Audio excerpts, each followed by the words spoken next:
उत्तर प्रदेश के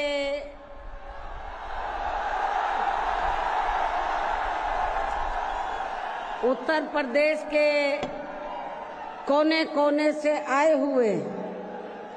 पार्टी के सभी छोटे बड़े पदाधिकारी, जनप्रतिनिधि, नेता एवं कार्यकर्तागण, जैसा कि आप लोगों को ये विदित है कि आज बहुजन समाज पार्टी के जन्मदाता एवं संस्थापक मान्यवर श्री कांशीराम जी की 19वीं पुण्यतिथि है और आज के ही दिन उनका लंबी बीमारी के कारण देहांत हुआ था, जो अब हमारे बीच में नहीं रहे हैं। लेकिन बहुजन समाज के हित में इनका समर्पित रहा संपूर्ण जीवन हमारे लिए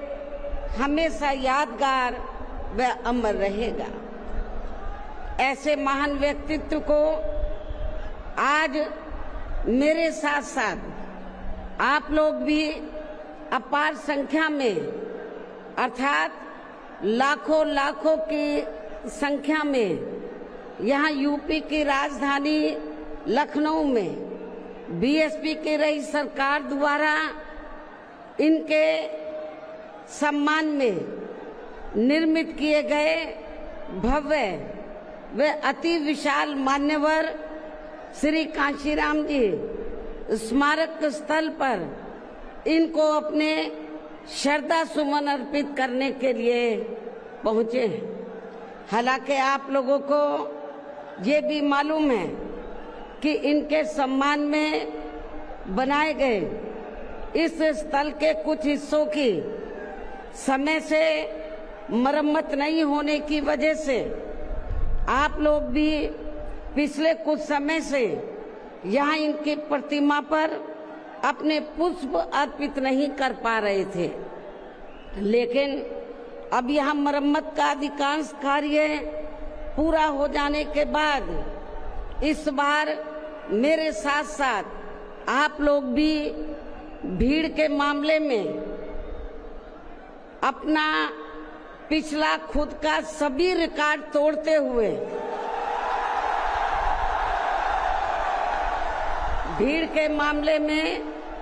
अपना पिछला खुद का सभी रिकॉर्ड तोड़ते हुए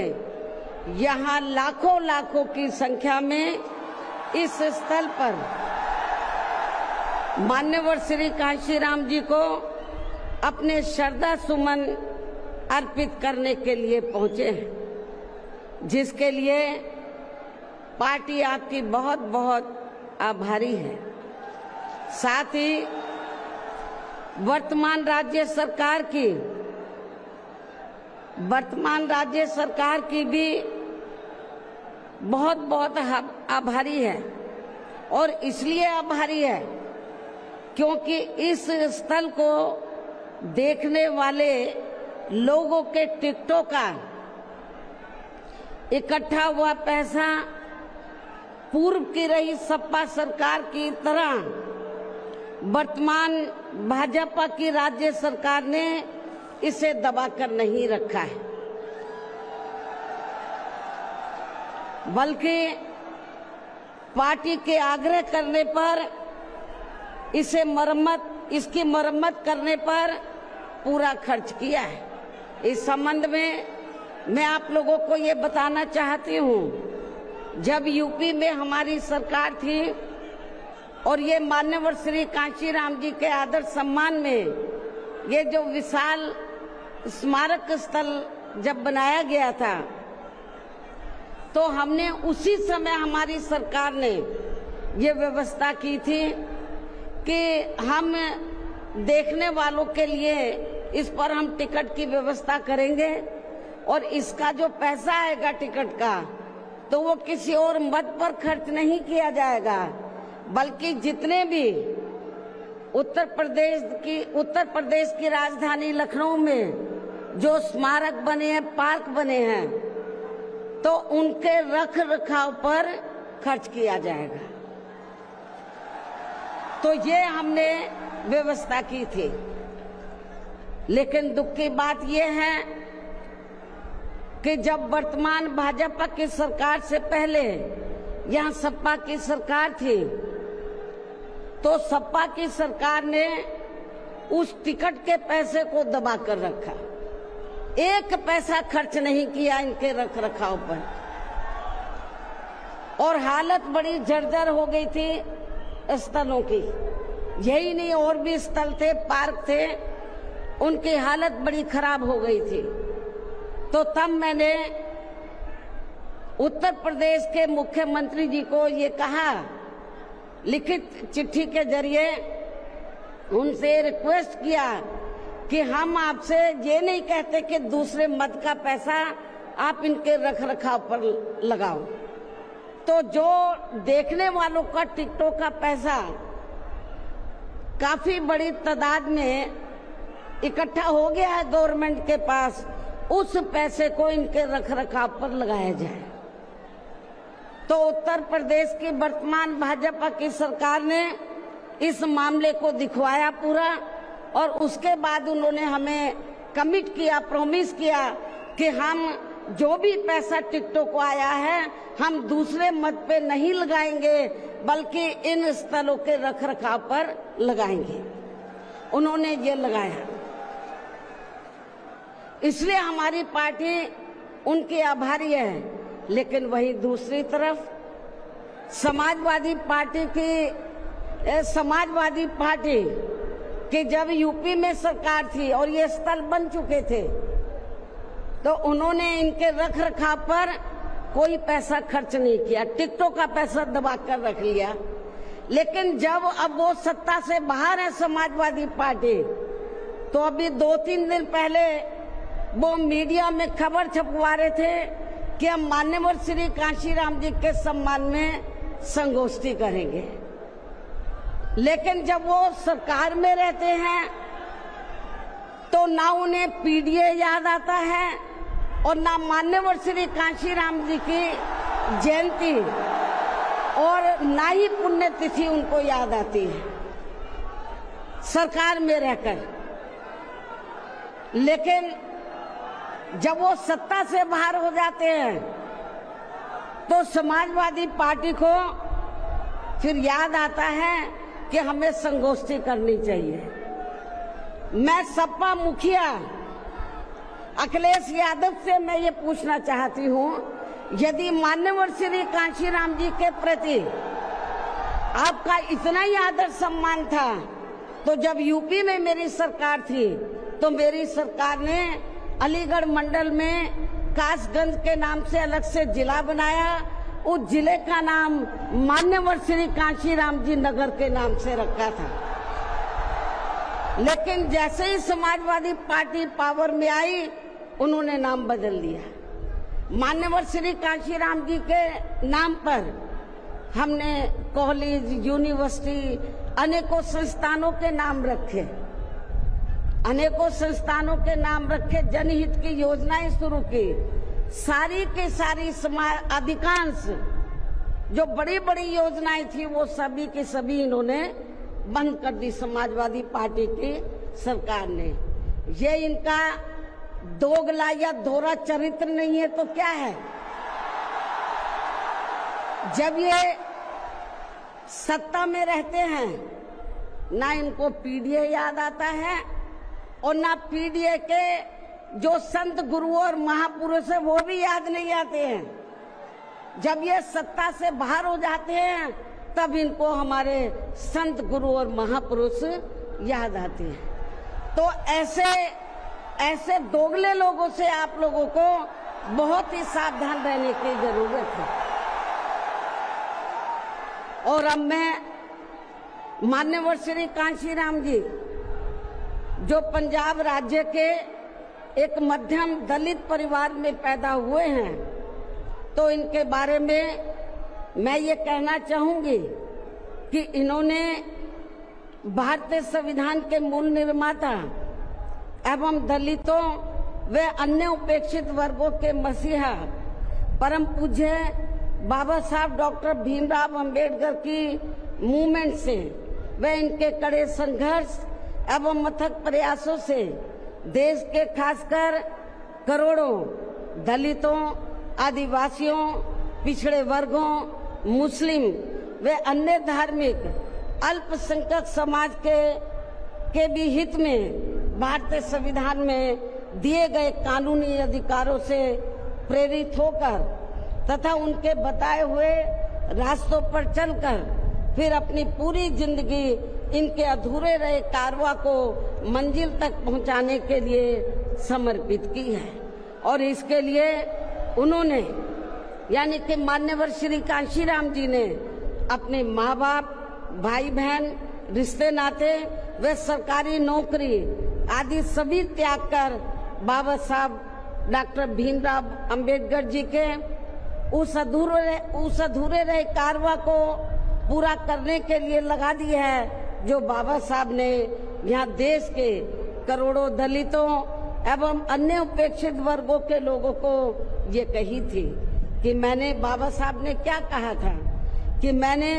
अपने कड़े संघर्ष एवं अथक प्रयासों से इन वर्गों के लोगों को भारतीय संविधान में इन्हें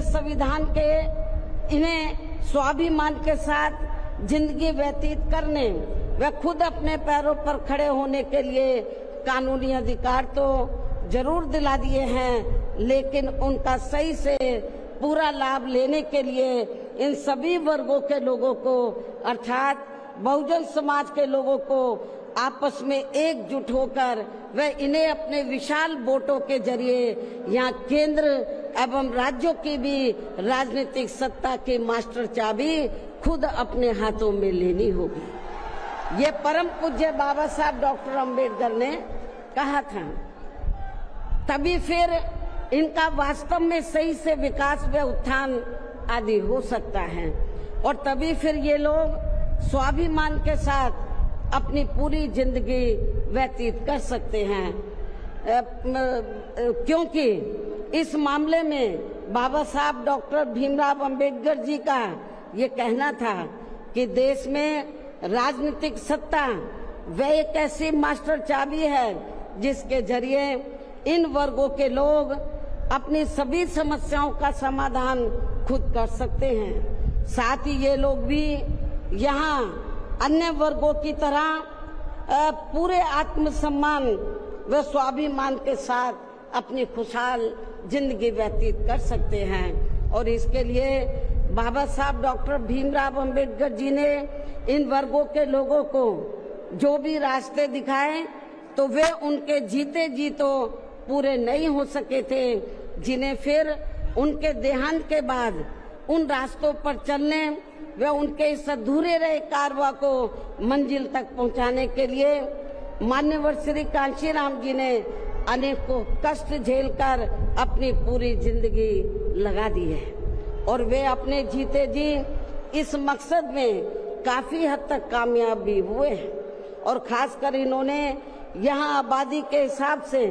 देश के सबसे बड़े प्रदेश उत्तर प्रदेश में अपनी पार्टी के नेतृत्व में कई बार सरकार बनाकर वे उत्तर प्रदेश सहित नजदीक के लगे राज्यों में भी पार्टी के कुछ सांसद व विधायक आदि भी जिताकर बाबा साहब के कारवां को काफी हद तक आगे बढ़ाया है। इतना ही नहीं बल्कि मान्यवर श्री कांशीराम जी के देहांत होने से पहले उनकी ये दिली तमन्ना थी कि जहां आबादी के हिसाब से देश के सबसे बड़े प्रदेश उत्तर प्रदेश में जहां दलितों एवं अन्य उपेक्षित वर्गों के लोगों की कुल मिलाकर आबादी काफी ज्यादा है, तो इन्हें यहाँ एकजुट होकर अकेले ही अपनी पार्टी की पूर्ण बहुमत की सरकार बनानी होगी। ये मान्यवर श्री कांशीराम जी की उनके देहांत होने से पहले ये दिली तमन्ना थी। तभी फिर इन वर्गों के लोग यहाँ हर मामले में व हर स्तर पर पूरे स्वाभिमान के साथ अपनी जिंदगी व्यतीत कर सकते हैं, जिनसे प्रेरित होकर फिर अन्य राज्यों में भी इन वर्गों के लोग खुद अपने पैरों पर खड़े हो सकते हैं। तभी फिर यहाँ बाबा साहब का काफी हद तक अधूरा रहा सपना जरूर साकार हो सकता है, लेकिन दुख की बात यह है कि मान्यवर श्री कांशीराम जी के जीते जीतो इनका ये सपना साकार नहीं हो सका था, जिसे फिर इनके देहांत के बाद सन 2007 में इनकी एकमात्र रही उत्तराधिकारी व पार्टी की राष्ट्रीय अध्यक्ष ने, अर्थात हमने यहाँ उत्तर प्रदेश में बहुजन समाज के साथ साथ समता मूलक समाज व्यवस्था में विश्वास रखने वाले उच्च वर्गों के लोगों को भी साथ में लेकर इसे पूरा भी किया है। और सन 2007 में देश के विशाल आबादी वाले यूपी स्टेट में पहली बार हमने यहाँ अपनी पार्टी के अकेले ही पूर्ण बहुमत की सरकार बनाई है।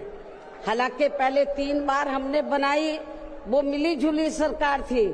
लेकिन चौथी बार हमने अकेले अपने बलबूते पर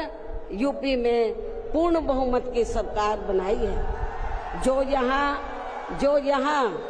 खासकर कांग्रेस, बीजेपी, सपा व अन्य जातिवादी पार्टियों को कतई भी अच्छा नहीं लगा है, जबकि इससे पहले केंद्र की रही भाजपा सरकार ने सत्ता का दुरुपयोग करके मेरे ऊपर व मेरे माँ बाप, भाई बहन एवं अन्य रिश्ते नातों आदि के ऊपर भी अनेकों गलत एवं फर्जी केस दर्ज करा के हम सभी को जबरदस्ती इनकम टैक्स व सीबीआई आदि के जंजाल में फंसाकर हमारी छवि को धूमिल करने का हर संभव पूरा प्रयास किया है। इसके साथ साथ आगे चलकर इन सब मामलों में केंद्र की रही कांग्रेसी सरकार ने भी हमें न्याय देने के बजाय बल्कि काफी उलझा दिया था, और तब फिर हमें इन सब के विरुद्ध मान्य कोर्ट में भी जाना पड़ा है, जहां हमें न्याय मिला है। इस प्रकार से ये सब भी हमें काफी कुछ झेलना पड़ा है, लेकिन ऐसे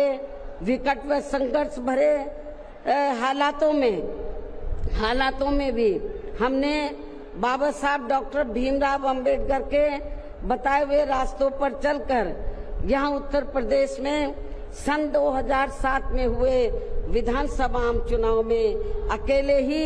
ये चुनाव लड़कर फिर अपनी पार्टी की पूर्ण बहुमत की सरकार बनाई है। और हमने यहाँ बाबा साहब डॉक्टर भीमराव अंबेडकर एवं मान्यवर श्री कांशीराम जी आदि के सपनों को काफी हद तक साकार किया है, और इसके लिए हमने अपनी सरकार में यहाँ जातिवादी, संकीर्ण व पूंजीवादी व्यवस्था के शिकार रहे लोगों को, अर्थात सर्व समाज में से खासकर गरीबों, दलितों, आदिवासियों, पिछड़े वर्गों के साथ साथ मुस्लिम एवं अन्य धार्मिक अल्पसंख्यक समाज के लोगों के भी हित व कल्याण में अनेकों ऐतिहासिक कार्य किए हैं, जिनके नाम बदलकर उन्हें अब अन्य राज्यों में विभिन्न पार्टियों की सरकारें भुना रही हैं, जबकि इसका वास्तव में असली श्रेय बीएसपी को ही जाता है। साथ ही हमारी पार्टी की रही सरकार ने दलितों एवं अन्य उपेक्षित वर्गों के लोगों के हितों का सभी मामलों में पूरा ध्यान रखा है। खासकर आरक्षण का तो इन्हें पूरा लाभ दिया है। इतना ही नहीं, बल्कि हमने यह अपनी सरकार में सर्व समाज में से गरीबों, मजदूरों, बेरोजगारों, किसानों, वकीलों, कर्मचारियों, व्यापारियों एवं अन्य मेहनतकश लोगों के साथ साथ यहाँ छात्रों, युवाओं, महिलाओं व बुजुर्गों आदि के भी हितों में काफी महत्वपूर्ण कार्य किए हैं, जिनसे इन्हें काफी ज्यादा लाभ पहुंचा है। इनके साथ साथ हमारी पार्टी की रही सरकार ने प्रदेश में अपराध नियंत्रण एवं कानून व्यवस्था को भी चुस्त व दुरुस्त करने के लिए यहाँ जाति, धर्म व दलगत राजनीति से ऊपर उठकर कार्य किए हैं, ताकि प्रदेश में अमन चैन व शांति व्यवस्था आदि कायम रहे, जिसकी प्रदेश में उस समय काफी जरूरत भी थी। साथ ही कानून व्यवस्था के मामले में हमने यहाँ हर स्तर पर अन्याय, अपराध व भय मुक्त वातावरण भी पैदा किया है। इस प्रकार से हमारी पार्टी की पूर्ण बहुमत की रही सरकार ने यहाँ सर्व समाज के लोगों को हर मामले में व हर स्तर पर सर्वजन हिताय व सर्वजन सुखाय की नीतियों पर आधारित ही यहाँ काफी बेहतरीन सरकार दी है, जिसे प्रदेश की जनता अभी तक भी भुला नहीं पा रही है। और खासकर हमने रोटी रोजी देने के मामले में सर्व समाज में से यहाँ गरीबों, दलितों एवं अन्य उपेक्षित वर्गों के लोगों को काफी हद तक उन्हें आत्मनिर्भर भी बनाया है, जिनके यहाँ वर्षों से सभी विरोधी पार्टियों की रही सरकारों की जातिवादी, संकीर्ण व पूंजीवादी सोच होने के कारण काफी ज्यादा उपेक्षा की गई है। इतना ही नहीं बल्कि हमने वर्तमान केंद्र की सरकार की तरह अपने राजनीतिक स्वार्थ में इनके टैक्स के पैसों से ही थोड़ा सा मुफ्त में राशन देकर इनको अपना गुलाम व लाचार नहीं बनाया है, अर्थात इनको दूसरों के ऊपर निर्भर नहीं रखा है। इसके साथ साथ हमारी पार्टी की रही सरकार ने देश में यहाँ बहुजन समाज में समय समय पर जन्मे अपने महान संतों, गुरुओं व महापुरुषों में भी खासकर महात्मा ज्योतिराव फूले, छत्रपति शाहू जी महाराज, नारायण गुरु, बाबा साहब डॉक्टर भीमराव अंबेडकर, मान्यवर श्री कांशीराम जी, संत गुरु रविदास जी व गौतम बुद्ध आदि को भी विभिन्न रूपों में पूरा आदर सम्मान दिया है। जो ये सब यहाँ जातिवादी पार्टियों को कतई भी रास नहीं आ रहे हैं और इस मामले में समाजवादी पार्टी तो सबसे आगे रही है। और अब ये समाजवादी पार्टी यहाँ अपने राजनीतिक स्वार्थ में जबरन पीडीए आदि की हवाई बातें करके इन वर्गों को गुमराह करने में लगी है, जबकि हमारी पार्टी की रही सरकार ने अपने संतों, गुरुओं व महापुरुषों आदि के नाम पर यहाँ प्रदेश में जिन जिलों, संस्थानों एवं योजनाओं आदि के नाम रखे थे, तो उनमें से काफी को तो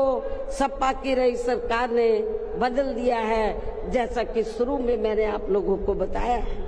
साथ ही हमने इन वर्गों के विकास व उत्थान में जो अनेकों महत्वपूर्ण योजनाएं शुरू की थी, तो उन्हें भी अधिकांश बंद कर दिया गया है। आरक्षण दिए जाने के मामले में भी सपा की रही सरकार ने यहाँ दलितों, आदिवासियों एवं अन्य पिछड़े वर्गों के लोगों के साथ हमेशा पक्षपात वाला रवैया ही अपनाया है। इनके पदोन्नति में आरक्षण को तो इस पार्टी की रही सरकार ने एक प्रकार से यहाँ खत्म ही कर दिया था। इसके अलावा इनकी रही सरकार में यहाँ गुंडों, बदमाशों, माफियाओं एवं अन्य अराजक तत्वों को ही ज्यादातर बढ़ावा दिया गया है, जिसकी वजह से यहाँ कानून व्यवस्था भी काफी बुरी तरह से चरमरा गई थी। और अब अधिकांश मामलों में लगभग यही स्थिति हमें यह वर्तमान बीजेपी की सरकार में भी देखने के लिए मिल रही है, जबकि आजादी के बाद इनसे पहले यहाँ शुरू में काफी वर्षों तक कांग्रेस पार्टी के रहे शासनकाल में तो इन वर्गों का हर स्तर पर काफी ज्यादा शोषण व उत्पीड़न आदि हुआ है। एक प्रकार से कुल मिलाकर यहाँ यूपी में कांग्रेस पार्टी का भी ज्यादातर जातिवादी, संकीर्ण व पूंजीवादी सोच के आधार पर ही शासन चलता रहा है। और सन 1975 में देश में लगी इमरजेंसी में तो कांग्रेस पार्टी की रही सरकार ने यहाँ बाबा साहब के संविधान को भी काफी हद तक प्रभावहीन ही बना दिया था, जिसकी आड़ में अब इस पार्टी के लोग आए दिन किस्म किस्म की नाटकबाजी करते रहते हैं। संविधान को हाथ में लेकर किस्म किस्म की नाटकबाजी करते रहते हैं। इसके साथ साथ कांग्रेस पार्टी ने हर प्रकार के हथकंडे इस्तेमाल करके बाबा साहब डॉक्टर भीमराव अंबेडकर को संसद में भी चुनकर नहीं जाने दिया था। इसके अलावा केंद्र में इसी कांग्रेस पार्टी की रही सरकार ने भारतीय संविधान के मूल निर्माता एवं उपेक्षित वर्गों के मसीहा परम पूज्य बाबा साहब डॉक्टर भीमराव अंबेडकर को भारत रत्न की उपाधि से भी सम्मानित नहीं किया था। इसके बाद फिर इनकी मूवमेंट को आगे गति देने वाले मान्यवर श्री कांशीराम जी को भी उनके देहांत के बाद केंद्र में रही इसी कांग्रेस पार्टी की सरकार ने इनके सम्मान में एक दिन के लिए भी राष्ट्रीय शोक घोषित नहीं किया था। इसी प्रकार समाजवादी पार्टी की भी सरकार ने एक दिन के लिए भी राष्ट्रीय शोक घोषित नहीं किया था। साथ ही इन्होंने देश में पिछड़े वर्गों की आरक्षण संबंधी मंडल कमीशन की रिपोर्ट को भी लागू नहीं किया था, जिसे फिर बीएसपी के अथक प्रयासों से श्री बीपी सिंह जी की रही सरकार में ही लागू किया गया था। इसके साथ साथ उसी समय ही बाबा साहब डॉक्टर भीमराव अंबेडकर जी को भी भारत रत्न की उपाधि से सम्मानित किया गया था। इसी प्रकार अब बीजेपी व अन्य जातिवादी पार्टियों के भी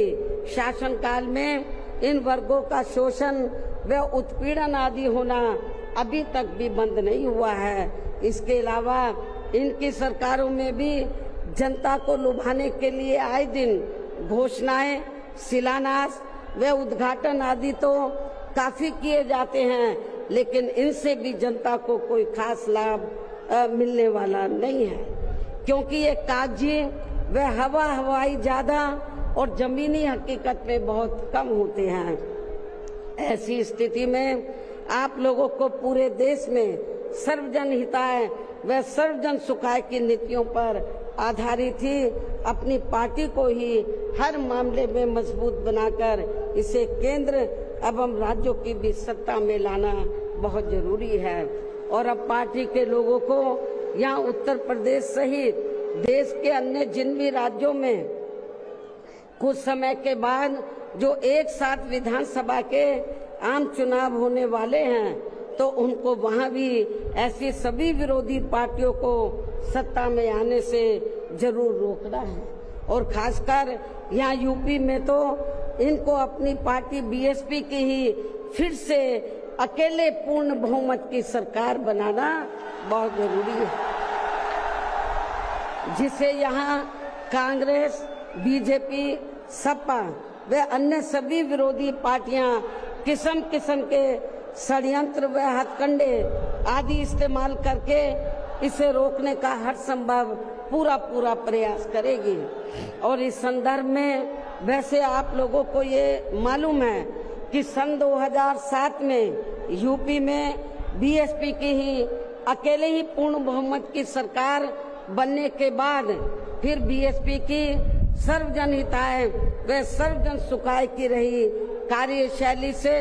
पूरे देश में बीएसपी के बढ़ते हुए प्रभाव को देखकर फिर यहाँ सभी जातिवादी, संकीर्ण व पूंजीवादी पार्टियों ने अंदर अंदर आपस में एकजुट होकर अपनी पार्टी को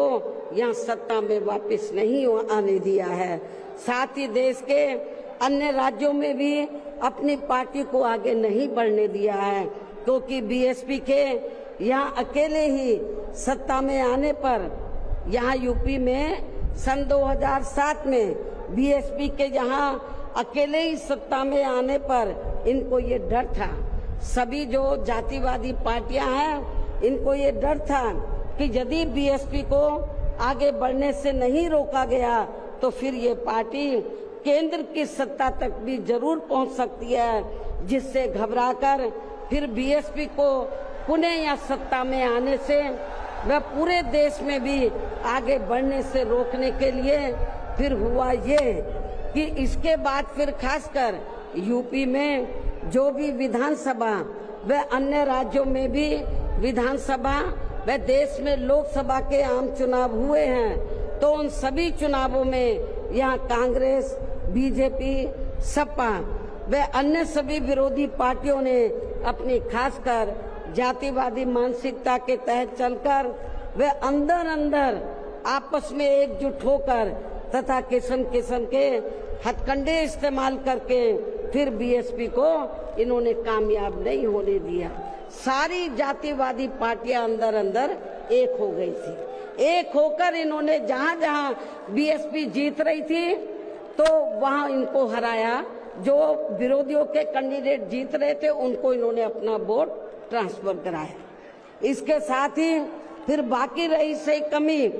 ईवीएम में की गई धांधली के जरिए पूरी कर दी गई, जबकि वर्तमान हालातों में ईवीएम के काफी विरोध के चलते ये ईवीएम वाला सिस्टम कभी भी खत्म किया जा सकता है। अब ईवीएम का विरोध बहुत हो रहा है और फिर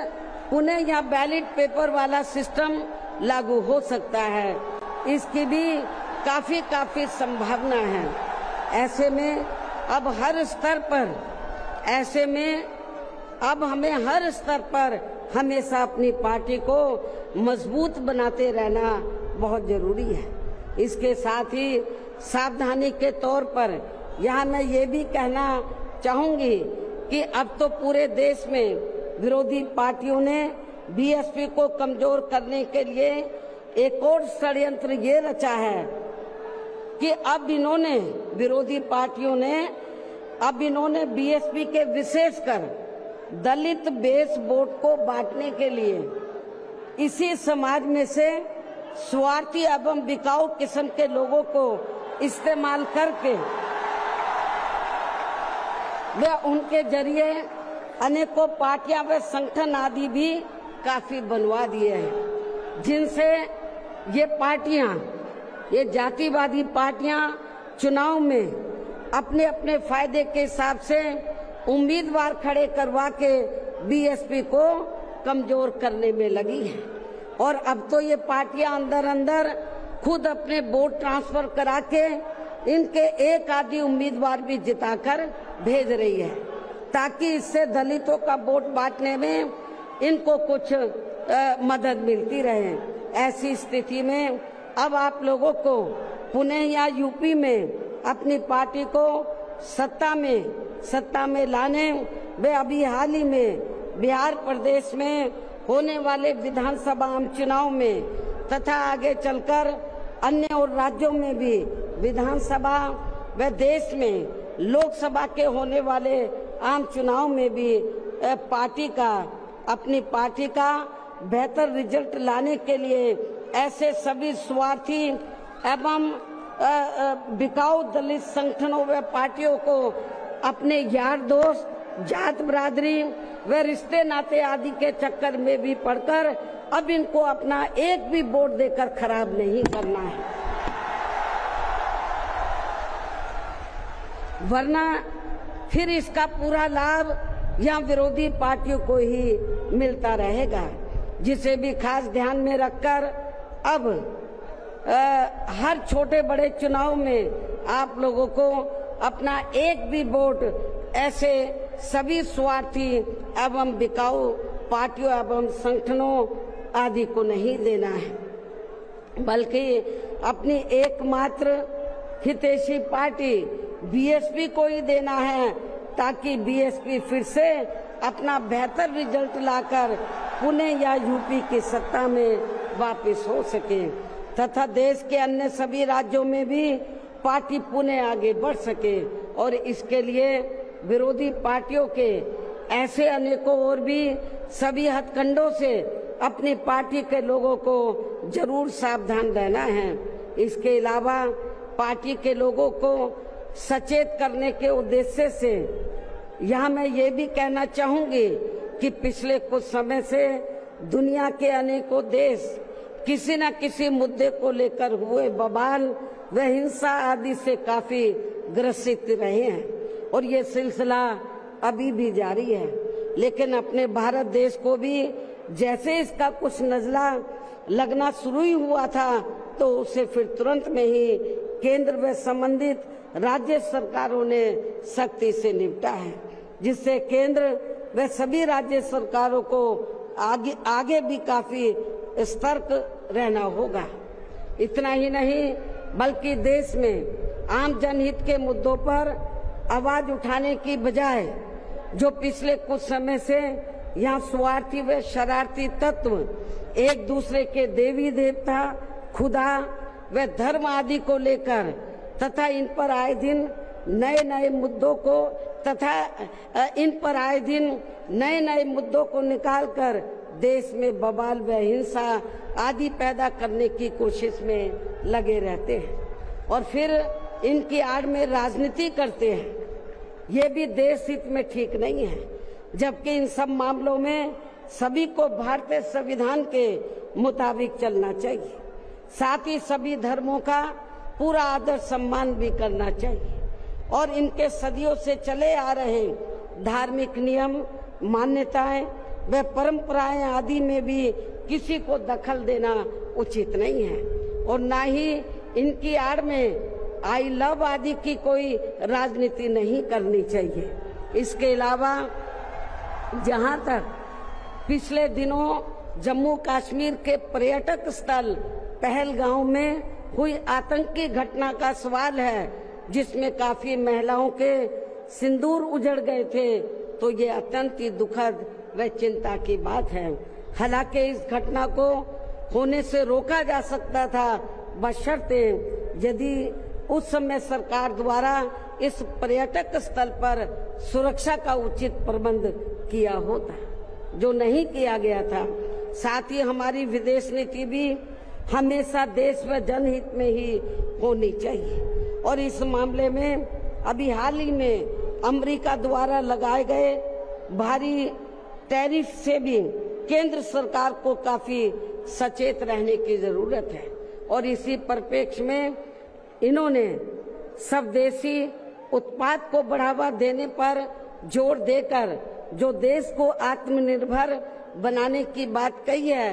तो ये हवाई ना होकर बल्कि जमीनी हकीकत में भी लोगों को होता हुआ नजर आना चाहिए, जिसका फिर हमारी पार्टी भी जरूर स्वागत करेगी।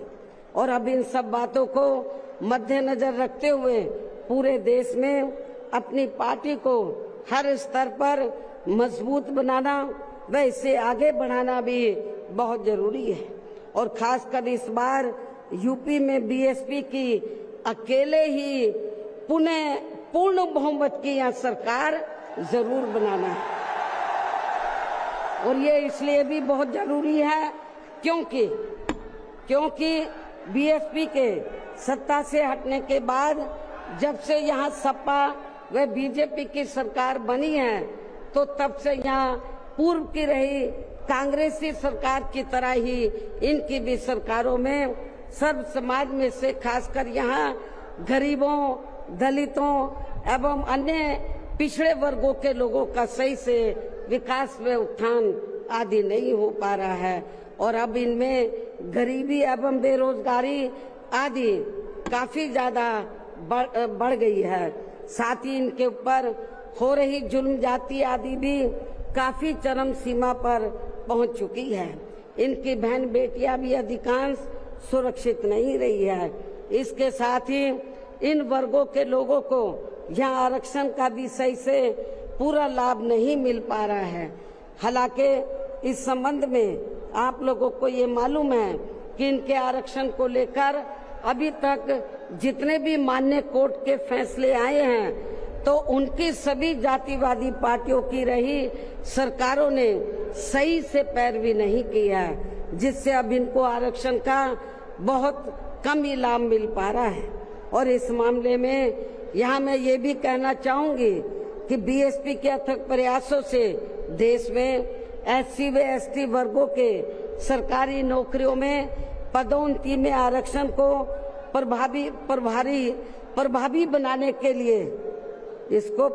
बनाने के लिए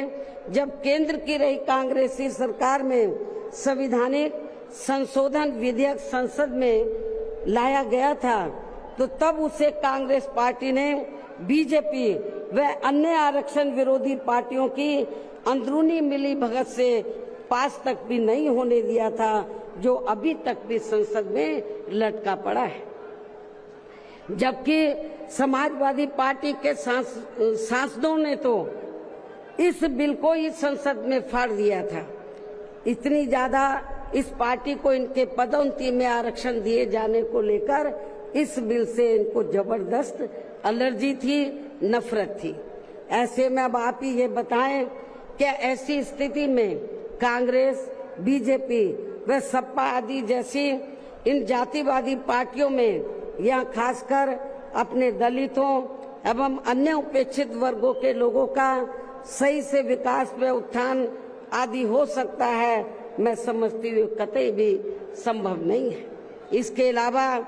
इन्हीं की तरह यहाँ उत्तर प्रदेश सहित पूरे देश में मुस्लिम एवं अन्य धार्मिक अल्पसंख्यक समाज के लोगों का भी सही से विकास व उत्थान आदि होना तो बहुत दूर की बात रही, बल्कि अब तो इनका जान माल व मजहब आदि भी पूरे तौर से सुरक्षित नहीं रहा है। इनकी सच्चर कमेटी की रिपोर्ट भी दरकिनारी कर दी गई है। अपर कास्ट समाज में से गरीब लोगों की तथा विभिन्न क्षेत्रों में लगे लोगों की भी स्थिति हमें कोई खास अच्छी नजर नहीं आ रही है। वैसे भी इन सब मामलों में केंद्र व राज्य सरकारों के भी अधिकांश कार्य सरकारी फाइलों में ही सिमट कर रह जाते हैं। ये भी छिपा नहीं है। कानून व्यवस्था भी यूपी सहित पूरे देश में कोई खास अच्छी नहीं है। हर प्रकार के अपराध भी काफी बढ़ रहे हैं। ऐसे में ये विरोधी पार्टियां सत्ता में आने के लिए खासकर चुनाव के समय में अपने अपने चुनावी घोषणा पत्रों में जो किस्म किस्म के लुभावने वायदे करती हैं, तो उनको फिर ये पार्टियां सत्ता में आने के बाद 50% भी लागू नहीं करती हैं। साथ ही इनके गलत आर्थिक नीतियों की वजह से पूरे देश में गरीबी, बेरोजगारी व महंगाई आदि भी लगातार बढ़ती जा रही है, जिन पर पर्दा डालने के लिए अब ये पार्टियां आए दिन किस्म किस्म के हथकंडे इस्तेमाल करती रहती हैं। इतना ही नहीं, बल्कि अब तो सत्ता एवं विपक्ष अंदर अंदर मिलकर वे अपनी जातिवादी मानसिकता के तहत चलकर यहाँ बाबा साहब डॉक्टर भीमराव अंबेडकर द्वारा निर्मित किए गए इनके मानवतावादी व समता मूलक भारतीय संविधान को भी बदलकर इसे ये पुराने वाले जातिवादी ढांचे में ही परिवर्तित करना चाहते हैं, जिसके लिए इनके साधु संत भी आए दिन पैरवी करते रहते हैं, जिसे हमारी पार्टी बीएसपी कतई भी बदलने नहीं देगी, चाहे इसके लिए हमें कितना भी संघर्ष क्यों ना करना पड़े। तभी फिर यहाँ दलितों, आदिवासियों, पिछड़े वर्गों एवं अन्य उपेक्षित वर्गों के लोगों के कानूनी अधिकार सुरक्षित व बचे रह सकते हैं। वरना इन वर्गों के लोगों को अभी तक थोड़ा बहुत जो भी लाभ मिल रहा है, तो फिर यहाँ संविधान बदलने पर ये काफी कुछ खत्म ही हो जाएगा, जिन्हें बचाने व बरकरार रखने के लिए इन सभी वर्गों के लोगों को बीएसपी के झंडे तले आपस में एकजुट होना बहुत जरूरी है। साथ ही अपनी बीएसपी पार्टी को हर स्तर पर मजबूत बनाकर इसे सत्ता में भी लाना बहुत जरूरी है, क्योंकि बीएसपी ही एक ऐसी पार्टी है जो यहाँ बाबा साहब के बनाए गए संविधान को सुरक्षित रख सकती है और संविधान के मुताबिक चलकर यहाँ सदियों से उपेक्षित रहे दलित एवं अन्य उपेक्षित वर्गों के लोगों को अपने पैरों पर खड़ा कर सकती है। और ये सब आप लोगों ने यूपी में अपनी पार्टी की 4 बार रही सरकार के दौरान होते हुए देखा है। ऐसे में अब यूपी में बीएसपी को ही फिर से सत्ता में लाकर यहाँ की जनता को हर मामले में खुशहाल बनाना होगा, जिसके लिए पार्टी के लोगों को सन 2007 में हुए विधानसभा चुनाव की तरह ही इस बार भी यहाँ पूरे प्रदेश में प्रत्येक पोलिंग बूथ स्तर पर अब इसके लिए करना क्या आप लोगों को,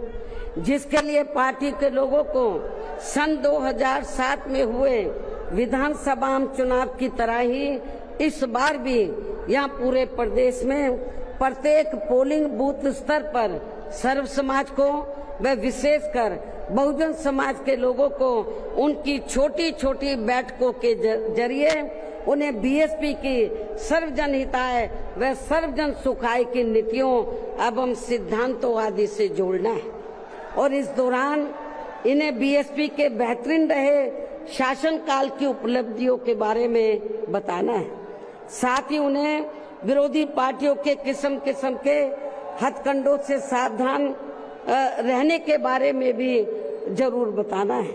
और आज जो भी बातें मैं आप लोगों के सामने रख रही हूं तो उन्हें भी इन छोटी छोटी बैठकों में जरूर बताना है। और यदि पार्टी के लोग मेरी इन सब बातों पर सही से अमल कर लेते हैं तो फिर इस बार अपनी पार्टी के हाथों में यहाँ सत्ता जरूर आ जाएगी। इसके अलावा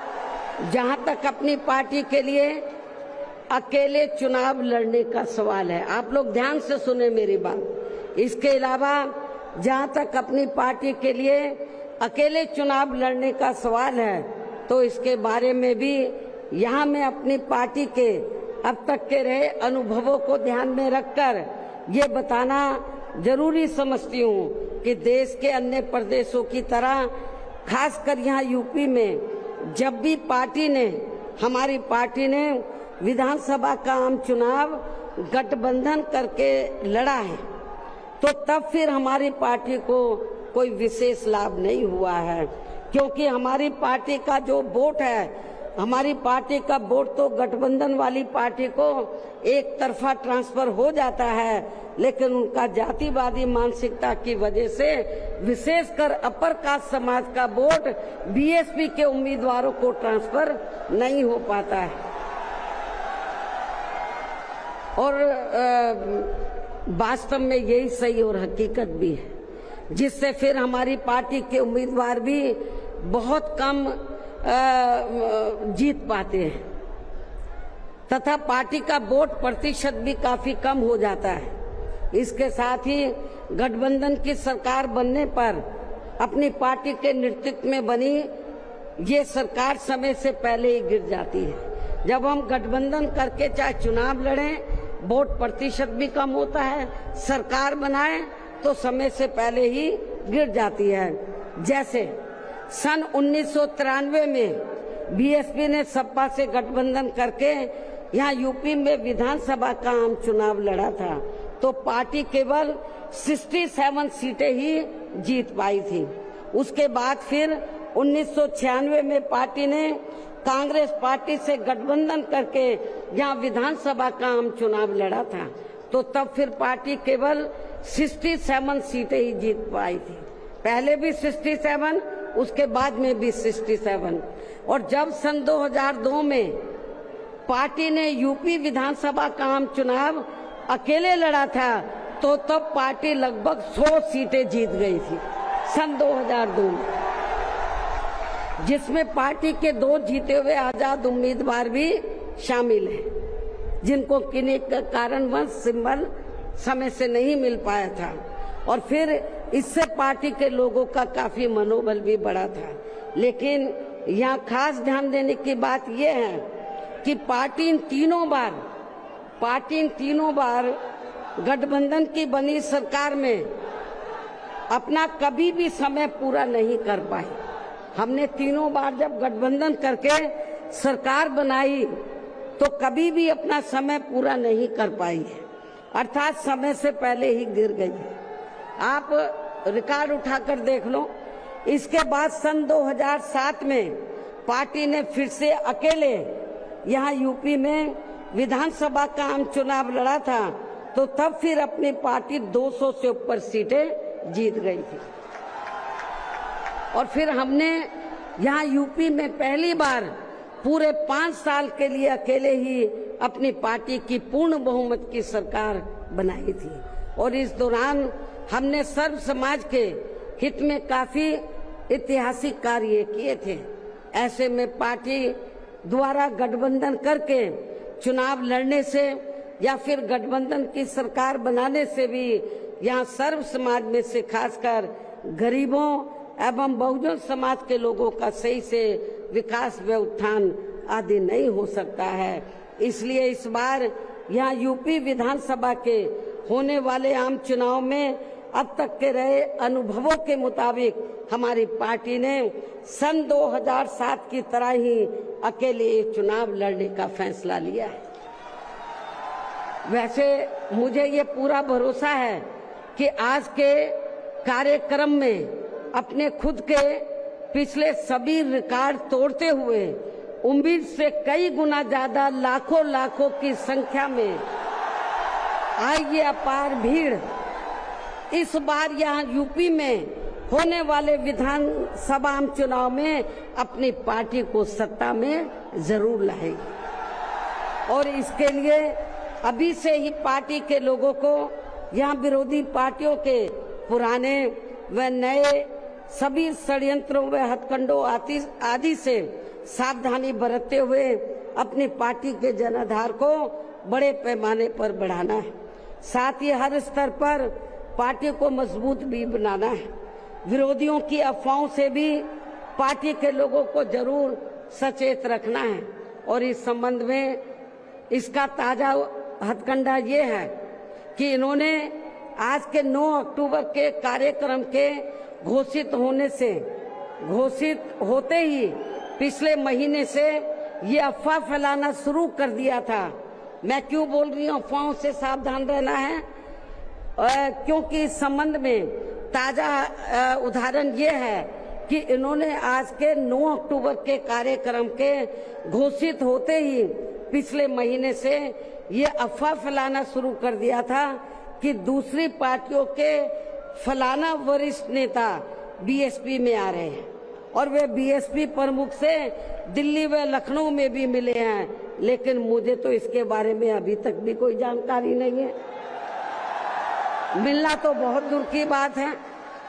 और मैं कभी छिप के नहीं मिलती हूँ, जब मिलती हूँ तो खुले में मिलती हूँ मन।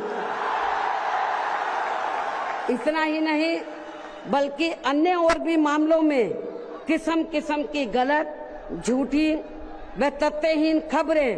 एवं अफवाहें आदि फैलाने के लिए भी यहाँ विरोधी लोग सोशल मीडिया, जातिवादी मानसिकता वाले टीवी चैनल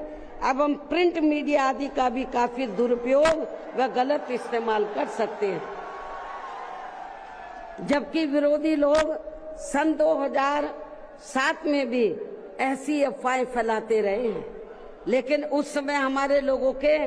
गुमराह ना होने की वजह से फिर अपनी पार्टी की यहाँ अकेले ही पूर्ण बहुमत की सरकार बन गई थी। और यदि पार्टी के लोग इस बार भी चुनाव में वोट पड़ने तक या किसी भी मामले में गुमराह नहीं होते हैं तो फिर इस बार हमारी पार्टी की पुनः या पूर्ण बहुमत की सरकार जरूर बन जाएगी।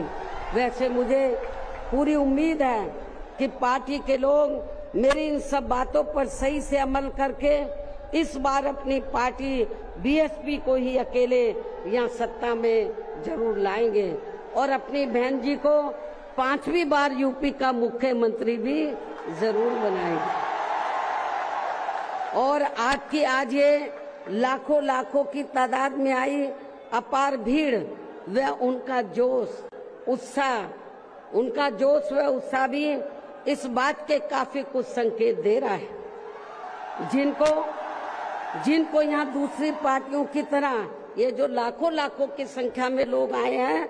तो इनको यहाँ दूसरी पार्टियों की तरह मजदूरी देकर दिहाड़ी पर नहीं लाया गया है, बल्कि ये लोग अपने खून पसीने की कमाई के पैसों से ही खुद चलकर आज के अपने 9 अक्टूबर के प्रोग्राम में मुझे सुनने के लिए आए, जिन्होंने भीड़ के मामले में आज अपने खुद के भी अपने पिछले सभी रिकॉर्ड तोड़ दिए हैं। और अब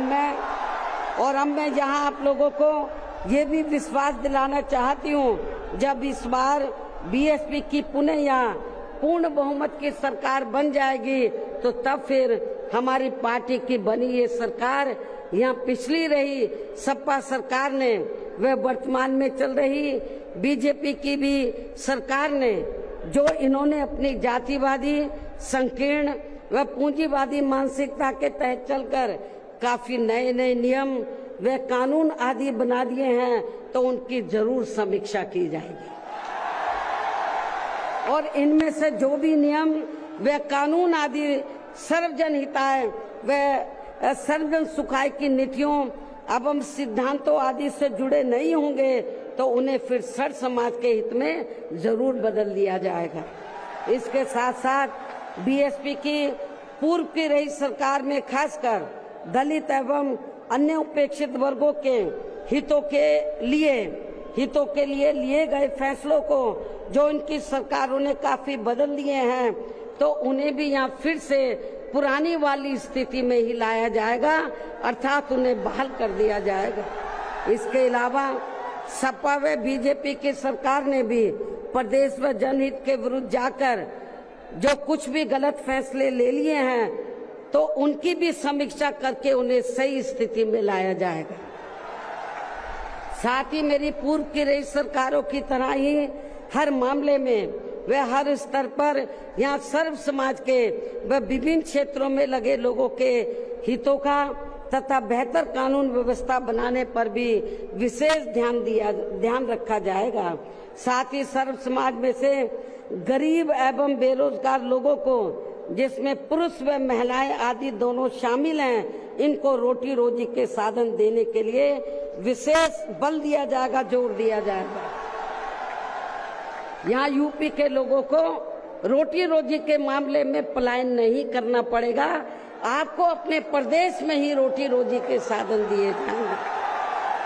और इन सब मामलों में सर्व समाज में से खासकर गरीबों, दलितों, आदिवासियों, पिछड़े वर्गों, मुस्लिम एवं अन्य धार्मिक अल्पसंख्यक समाज के लोगों का हर मामले में प्राथमिकता के आधार पर पूरा ध्यान रखा जाएगा। और इन सब कार्यों के लिए इस बार पुनः यहाँ अपनी पार्टी की पूर्ण बहुमत की सरकार बनाना बहुत जरूरी है, जिसकी पूरी उम्मीद भी है। इन्हीं जरूरी बातों के साथ ही अब मैं ये भी कहना चाहूंगी कि अपनी पार्टी को हर स्तर पर मजबूती देकर उसे बरकरार बनाए रखने के लिए जिस प्रकार से पार्टी के लोगों ने माननीय श्री कांशीराम जी के देहांत होने के बाद भी पार्टी की हर परिस्थिति में हमेशा मेरा साथ दिया है और अभी भी दे रहे हैं, तो ये मेरे व पार्टी के लिए बहुत ही गर्व की बात है। और अब तो पार्टी के राष्ट्रीय संयोजक श्री आकाश आनंद भी बीएसपी की मूवमेंट से काफी हद तक जुड़ चुके हैं, जो ये भी पार्टी के लिए अच्छे शुभ संकेत हैं। और अब ये यानी कि आकाश आनंद मेरे मार्गदर्शन व दिशा निर्देशन में अपनी पूरी लगन एवं मेहनत के साथ पार्टी को मजबूती देने में व पार्टी के जनाधार को भी बढ़ाने में पूरे जी जान से लगे, जिससे पार्टी के लोगों में आए दिन इनके प्रति काफी लगाव व उत्साह भी बढ़ा है। ये भी पार्टी हित में अच्छी बात है, जिसे ध्यान में रखकर अब मेरा इनके बारे में, आकाश आनंद के बारे में ये कहना है कि जिस प्रकार से पूरे देश में पार्टी के लोग माननीय श्री कांशीराम जी के जीते जी और उनके देहांत के बाद भी हर परिस्थिति में मेरे साथ खड़े रहे हैं, तो मैं भी ये चाहूंगी उसी प्रकार से पार्टी के लोग श्री आकाश आनंद के साथ भी हमेशा खड़े रहेंगे और इनका हर परिस्थिति में पूरा साथ भी जरूर देंगे। वैसे इस मामले में इनके पिता श्री आनंद कुमार भी इनकी शुरू से ही पूरी मदद करते रहे हैं। इसके साथ साथ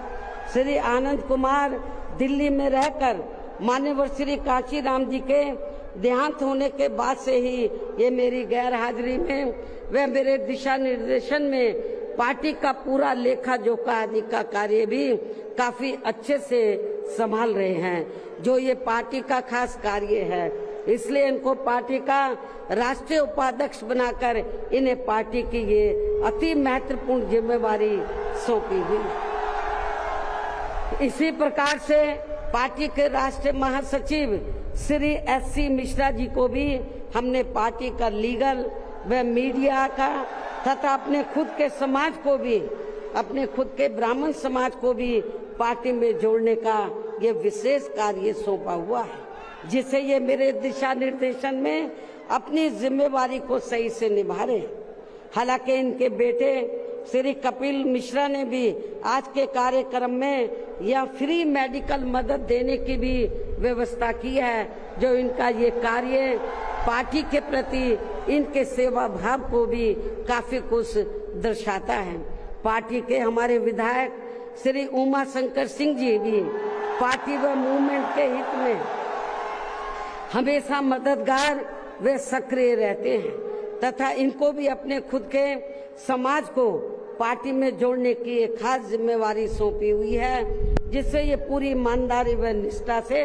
निभा रहे हैं। यूपी BSP प्रदेश अध्यक्ष श्री विश्वनाथ पाल भी पार्टी संगठन का कार्य देखने व पिछड़े वर्गों को जोड़ने के साथ साथ ये पूरे प्रदेश में जहाँ जहाँ भी बहुजन समाज के लोगों पर जुल्म जाति आदि होती है, तो वहाँ ये मेरे दिशा निर्देशन में जाकर उन्हें न्याय दिलवाने का भी पूरा प्रयास करते हैं। ये इनका पार्टी हित में अभी तक काफी सराहनीय कार्य चल रहा है। इसके अलावा आज के कार्यक्रम की सही व्यवस्था करने में लखनऊ जिला व मंडल यूनिट ने भी अपनी अहम भूमिका निभाई है। श्री जमील अख्तर प्रदेश कार्यालय से जुड़े लोगों ने भी आज के इस कार्यक्रम को सफल बनवाने में कोई कमी नहीं छोड़ी है और ये सभी लोग भी बधाई के पात्र हैं। साथ ही प्रदेश के सभी छोटे बड़े पदाधिकारियों एवं कार्यकर्ताओं आदि की भी कड़ी मेहनत, मेन कमाल आप लोगों का है, जिनको मेन कमाल आप लोगों का है। साथ ही प्रदेश के सभी छोटे बड़े पदाधिकारियों एवं कार्यकर्ताओं आदि की भी कड़ी मेहनत व उनके अथक प्रयासों से आज मान्यवर श्री कांशीराम जी की पुण्यतिथि के कार्यक्रम में पूरे उत्तर प्रदेश के कोने कोने से लाखों की संख्या में पार्टी के जो लोग इनको अपने श्रद्धा सुमन अर्पित करने तथा मुझे भी सुनने के लिए यहाँ आए हैं। साथ ही आपके पड़ोसी राज्य उत्तराखंड स्टेट से भी पार्टी के कुछ लोग आपके यहाँ इस कार्यक्रम से काफी कुछ सीखने के लिए आए हुए हैं, तो उन सभी का भी मैं दिल से धन्यवाद अदा करती हूँ। हालांकि हमने कोई बाहर के लोगों को इधर नहीं बुलाया है, वो चोरी से अपने आप ही आ गए पूरे देश से और छिपकर कहीं बैठे हुए हैं कि बहन जी कहीं नाराज ना हो जाए। लेकिन मैं नाराज नहीं हो रही, आप लोगों ने आप आ भी गए हैं, आपका भी मैं थैंक्स अदा करती हूँ। लेकिन अब आप लोगों को अपने राज्यों में जाकर यहाँ जो कुछ मैंने बोला है उन सब बातों पर अमल करते हुए तो आप लोगों को पार्टी के जनाधार को आगे बढ़ाना है। तो जिन्होंने क्योंकि जो भी लोग हैं तो बहुत कुछ यहाँ सीखने के लिए आए हैं। वो किस लिए आए हैं? वर्कर है थोड़े से बेचारे थोड़े कि जब बहन जी हमारे स्टेट में आएगी तो हम लोग भी यूपी से पीछे नहीं रहेंगे, हम लोग भी बड़ा प्रोग्राम करके दिखाएंगे। तो जिन्होंने पूर्व की तरह ही यानी कि पूरे यूपी से जो बड़ी तादाद में लोग आए हैं, तो इनको मैंने जैसे आपको बताया दूसरी पार्टियों की तरह हम लोग दिहाड़ी पे नहीं लाए हैं, मजदूरी पे। ये लोग अपने खुद के पैसों से चलकर यहाँ लाखों की संख्या में पहुंचकर वे भीड़ लाने के मामले में भी अपने खुद के ही पिछले सभी रिकॉर्ड तोड़ते हुए इस बार मान्यवर श्री कांशीराम जी के पुण्यतिथि के कार्यक्रम को ऐतिहासिक व जबरदस्त कामयाब बनाया है। साथ ही देश के अन्य सभी राज्यों में भी आज मान्यवर श्री कांशीराम जी की पुण्यतिथि के विभिन्न स्तर पर किए गए कार्यक्रम भी काफी कामयाब रहे हैं। उनकी भी पार्टी बहुत बहुत आभारी है। अंत में अब मैं पार्टी के लोगों को ये भी भरोसा दिलाना चाहती हूँ, इस बार यूपी में बीएसपी की 5वीं बार सरकार बनाने के लिए आप सभी लोगों के साथ साथ मैं भी हर स्तर पर अपनी पूरी ताकत लगा दूंगी, कोई कभी छोड़ूंगी नहीं। और इसके लिए इस बार मैं कोई कमी छोड़ूंगी नहीं, ये मेरा आज पार्टी के लोगों को वायदा भी है। और अब मैं पुनः अपनी तरफ से व उत्तर प्रदेश सहित पूरे देश में पार्टी के सभी लोगों की तरफ से भी मान्यवर श्री कांशीराम जी को आज उनकी 19वीं पुण्यतिथि के मौके पर पूरे तहे दिल से अपने श्रद्धा सुमन अर्पित करते हुए अपनी बात यहीं समाप्त करती हूँ। धन्यवाद। जय भीम व जय भारत। जहाँ भक्ति है हर शब्द में, कथाओं में छुपे हैं दिव्य रहस्य और ज्योतिष देता है जीवन को दिशा। धर्म से जुड़ी हर बातों को जानने के लिए हमारे चैनल स्तुति को सब्सक्राइब करें। चैनल पर जाने के लिए इस लिंक पर क्लिक करें।